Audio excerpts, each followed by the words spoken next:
Hello students, कैसे हैं आप सब। तो आज के इस वीडियो में हम निकालने वाले हैं इलेक्ट्रिक फील्ड की वैल्यू एक किसी भी जनरल पॉइंट पे एक इलेक्ट्रिक डाइपोल की वजह से। इससे पहले वाले वीडियोस में हम इलेक्ट्रिक डाइपोल के कारण जो इलेक्ट्रिक फील्ड की वैल्यू है वो एक्सियल एंड इक्वेटोरियल पॉइंट्स पे निकाल चुके हैं। एंड उसके बाद हमने ये अप्रोक्सीमेशन भी देखा कि अगर एक्सियल पॉइंट पे या इक्वेटोरियल पॉइंट पे डाइपोल बहुत छोटा हो, डाइपोल की लेंथ बहुत छोटी हो एज कंपेयर टू कि आप जिस डिस्टेंस पे फील्ड निकाल रहे हैं, तो उस केस में अप्रोक्सीमेट होके फॉर्मूला हमारे पास क्या आता है। तो आज हम देखने वाले हैं कि जनरल पॉइंट पे कैसे निकालते हैं। तो शुरू करते हैं आज का वीडियो। तो पहले एक डाइपोल बनाते हैं। डाइपोल पे चार्जेस मार्क करते हैं, -q +q, राइट। एक जनरल पॉइंट लेते हैं, नाम दे देते हैं T। अब ये पॉइंट ना तो एक्सियल लाइन पे है ना इक्वेटोरियल लाइन पे है। इसका डिस्टेंस डिफाइन कर देते हैं।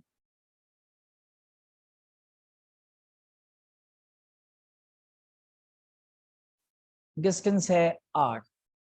डाइपोल मोमेंट हम सब जानते हैं, एक वेक्टर क्वांटिटी है जो माइनस से प्लस चार्ज की तरफ पॉइंट करता है। तो उसे बना देते हैं।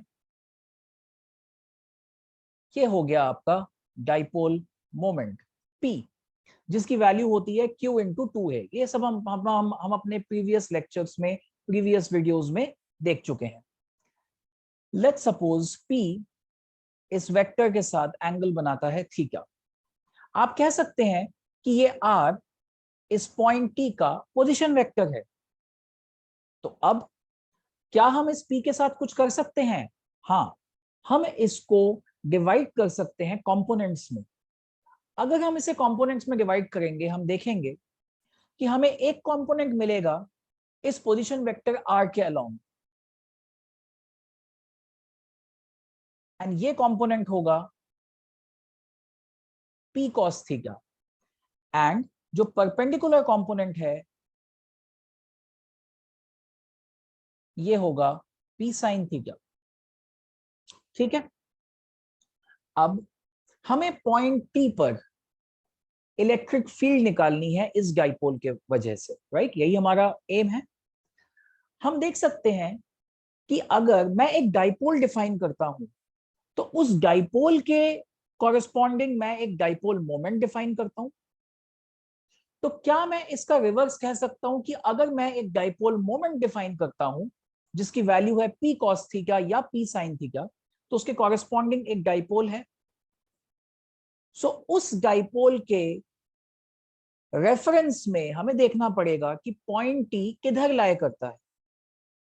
तो हम देख सकते हैं कि जैसे कि अगर मेरे पास एक चार्ज -q, एक चार्ज +q इस तरह से है, एंड मैं एक डाइपोल डिफाइन करता हूं P cos थीटा इस डायरेक्शन में।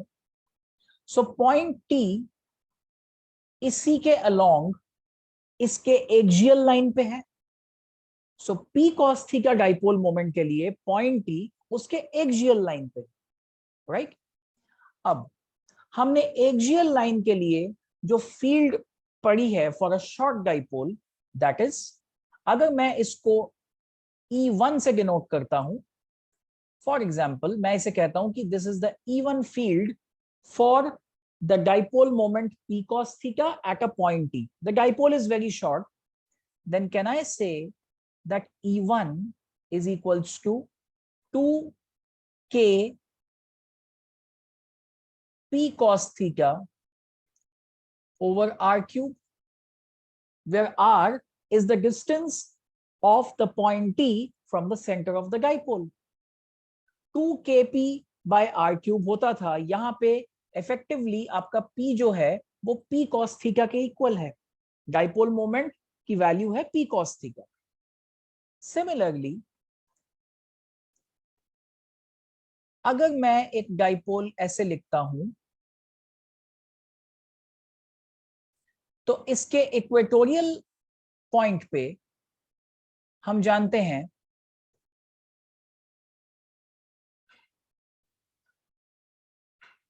अगर मैं पॉइंट टी यहां डिफाइन करूं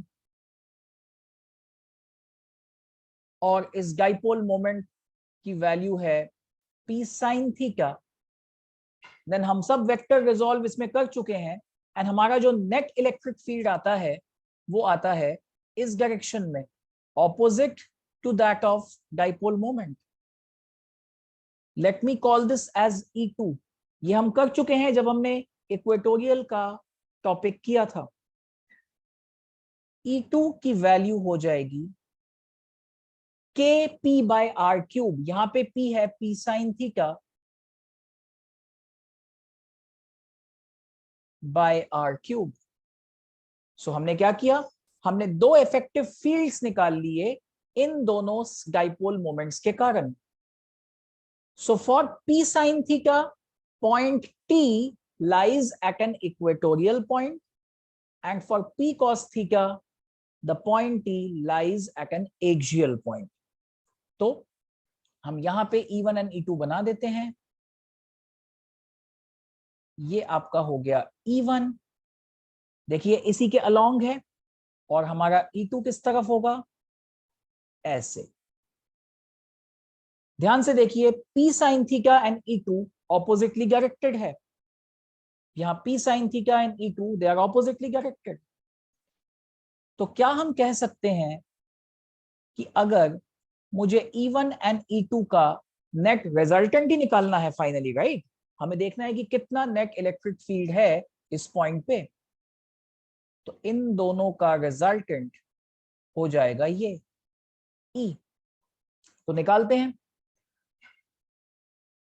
E विल बी, एज अब देख सकते हैं E1 एंड E2 दोनों परपेंडिकुलर हैं एक दूसरे के, तो आप कह सकते हैं E is equals to under root of E1 square plus E2 square.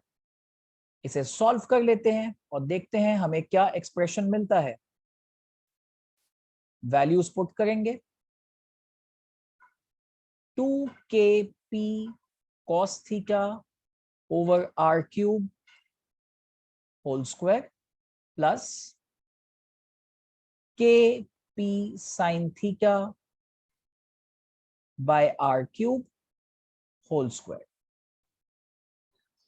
दोनों टर्म्स में से आप ध्यान से अगर देखें, kp बाय r क्यूब का होल स्क्वायर कॉमन है। अंडर रूट के अंदर kp बाय r क्यूब का होल स्क्वायर कॉमन है, तो आपके पास क्या टर्म्स बचते हैं, 2 cos थीटा का whole square plus sine theta का होल स्क्वायर, एंड ये term kp by r cube whole square के साथ मल्टीप्लाई में है, राइट। नाउ अंडर रूट से ये बाहर आ जाएगा, आपको मिलेगा kp बाय r क्यूब। अगर आप इस रिमेनिंग टर्म को सॉल्व करते हैं, आपको मिलता है 4 cos square theta plus sine square theta. इसको आप कैसे सॉल्व कर सकते हैं, 4 cos स्क्वायर थीटा को आप लिखिए 3 cos square theta plus cos square theta, and sine square theta तो आपके साथ है ही। Sin square theta plus cos square theta is a well-known identity which becomes 1. So आपके पास फाइनल एक्सप्रेशन इलेक्ट्रिक फील्ड का आ जाता है। मैं यहां पे लिख देता हूं, electric field is equals to kp by r cube under root of 3 cos square theta plus 1।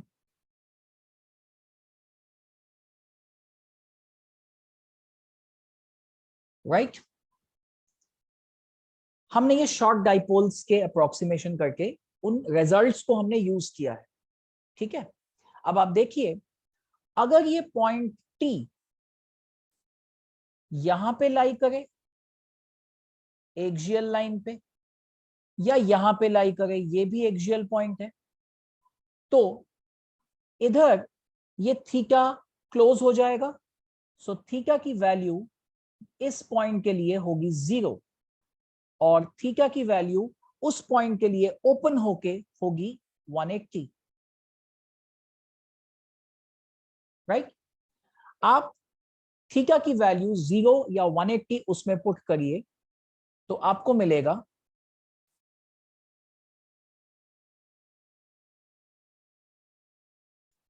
electric field is equals to, you will get a 2 from here. Cos 0 is 1, cos 180 is -1, but square हो रहा है तो under root के अंदर आपको मिल जाएगा 4, 4 का under root is 2, तो आपको मिल जाएगा 2 kp/r³, जो कि एक्सियल लाइन पे शॉर्ट डाइपोल के लिए यही रिजल्ट हमारा होता है।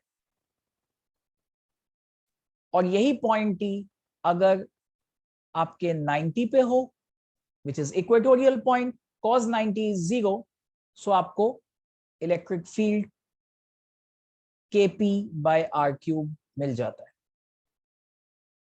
सो ये स्पेशल केसेस हैं, ये हमने जनरल फॉर्मूला डिराइव किया है, सो ये एग्जाम में पूछा जाता है। तो अगर आपको एक्सियल एंड इक्वेटोरियल निकालने को आए तो आप इसको इस मेथड से भी कर सकते हैं, राइट। आई होप आपको ये टॉपिक समझ में आया होगा, राइट। तो चलिए मिलते हैं एक नए वीडियो में एक नए टॉपिक के साथ, राइट। तब तक के लिए बाय बाय।